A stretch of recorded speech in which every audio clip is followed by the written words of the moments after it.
अस्सलाम वालेकुम viewers, online IT solution में मैं आपको खुशामदीद कहता हूं। आज की इस वीडियो के अंदर मैं आपको बताऊंगा कि अगर आप किसी भी उर्दू बुक के ऊपर पेज नंबर ऐड करना चाह रहे हैं या फिर उस बुक का नाम हर पेज के ऊपर शो करवाना चाह रहे हैं तो उसके लिए आप किस तरह काम करते हैं। इन पेज के अंदर किसी भी बुक के ऊपर पेज नंबर ऐड करने के लिए मास्टर पेज का इस्तेमाल किया जाता है।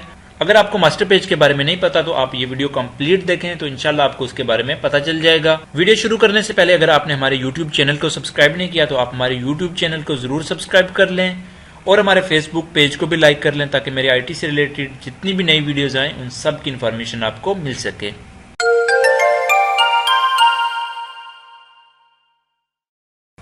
अच्छा जी, अभी हम इन पेज के ऊपर मौजूद हैं और यहाँ पे मैं Ctrl+N प्रेस करके तो नई फाइल क्रिएट कर लेता हूँ। नई फाइल क्रिएट करने के बाद आपके पास यहाँ पे एक नया डॉक्यूमेंट ओपन हो जाएगा। इन पेज के अंदर दो तरह के पेज होते हैं। एक डिफ़ॉल्ट पेज होता है कि जब भी आप Ctrl+N प्रेस करके तो नई फाइल क्रिएट करते हैं तो वो आपका डिफ़ॉल्ट पेज होता है। उसके साथ इन पेज के अंदर एक मास्टर पेज भी होता है। मास्टर पेज उस वक्त इस्तेमाल किया जाता है कि जब आप किसी भी बुक के ऊपर पेज नंबर ऐड करना चाह रहे हैं या फिर उस बुक के अंदर आप हर पेज के ऊपर उस बुक का नाम शो करवाना चाह रहे हैं तो उस वक्त आप मास्टर पेज इस्तेमाल करते हैं। मास्टर पेज को इस्तेमाल करने के लिए आप यहाँ पे इन पेज के अंदर लेफ्ट साइड पे देख सकते हैं कि आपको एक छोटा सा M लिखा हुआ नजर आ रहा है। इस M का मतलब मास्टर पेज है। मास्टर पेज इस्तेमाल करने के लिए आपने इस M के बटन को प्रेस कर देना है। M का बटन प्रेस करने के बाद आपने यहाँ पे ये टेक्स्ट टूल सेलेक्ट करना है। टेक्स्ट टूल सेलेक्ट करने के बाद आपने यहाँ पे इसको ड्रैग कर देना है, जैसा कि मैं यहाँ पे इसको ड्रैग कर लेता हूँ। उसके बाद आप जो भी बुक का नाम रखना चाह रहे हैं वो आप यहाँ पे किताब का नाम रख दें, जैसे मैं यहाँ पे नाम किताब रख लेता हूँ। और उसके बाद यहाँ पे स्पेस का बटन प्रेस करके तो मैं यहाँ पे थोड़ा सा सेंटर में एरो को कर लेता हूँ। और सेंटर में करने के बाद आपने यहाँ पे इनसाइड के अंदर आना है और इनसाइड के अंदर आपको यहाँ पे पेज नंबर की एक ऑप्शन मिलेगी, आपने इसको सिलेक्ट कर लेना है। पेज नंबर को जब आप सिलेक्ट करेंगे तो यहाँ पे आपको ये हैश लिखा हुआ नजर आएगा। इसका मतलब है कि आपका पेज नंबर ऐड हो गया है। और उसके बाद आपने क्या करना है कि यहाँ पे M के बटन को वापस प्रेस कर देना है, जैसा कि मैं यहाँ पे इसको प्रेस कर लेता हूँ। अब आप यहाँ पे देख सकते हो कि यहाँ पे हमें 1 लिखा हुआ नजर आ रहा है।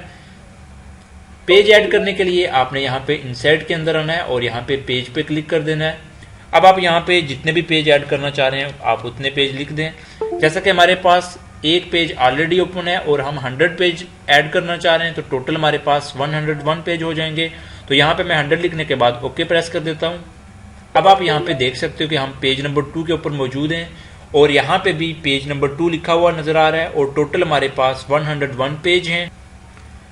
अगर आप किसी भी पेज के ऊपर जाना चाह रहे हैं तो आप यहाँ पे उस पेज का नंबर लिख के तो इंटर प्रेस करेंगे, आप उस पेज के ऊपर चले जाएंगे। इसी तरह से यहाँ पे मैं अगर 1 पेज के ऊपर आना चाह रहा हूँ तो यहाँ पे सिलेक्ट करके तो यहाँ पे 1 लिख के इंटर प्रेस करूंगा तो मैं पेज नंबर 1 के ऊपर आ जाऊंगा। अगर आप बुक के नाम और उसके पेज नंबर के ऊपर एडिटिंग करना चाह रहे हैं तो उसके लिए आप यहाँ वापस M का बटन प्रेस करें और M प्रेस करने के बाद आपने यहाँ पे सिलेक्ट करना है। सिलेक्ट करने के बाद जैसे यहाँ पे मैं इसका थोड़ा सा साइज चेंज कर लेता हूँ। साइज चेंज करने के साथ साथ मैं यहाँ पे इसका कलर भी चेंज कर लेता हूँ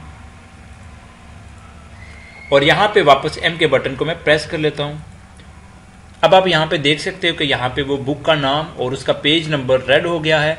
तो इस तरह से आप कोई भी चेंज वापस कर सकते हैं। उम्मीद है कि आपको मास्टर पेज की समझ आ गई होगी। अगर आपको इसके बारे में अभी भी कोई भी कन्फ्यूजन हो तो आप नीचे कमेंट्स बॉक्स में मुझे ज़रूर कमेंट्स करें। और अगर आपको मेरी ये वीडियो अच्छी लगे तो इसको लाइक और शेयर करें और हमारे YouTube चैनल को ज़रूर सब्सक्राइब करें। इसी के साथ मुझे अगली वीडियो तक इजाज़त दीजिए। अल्लाह हाफिज़।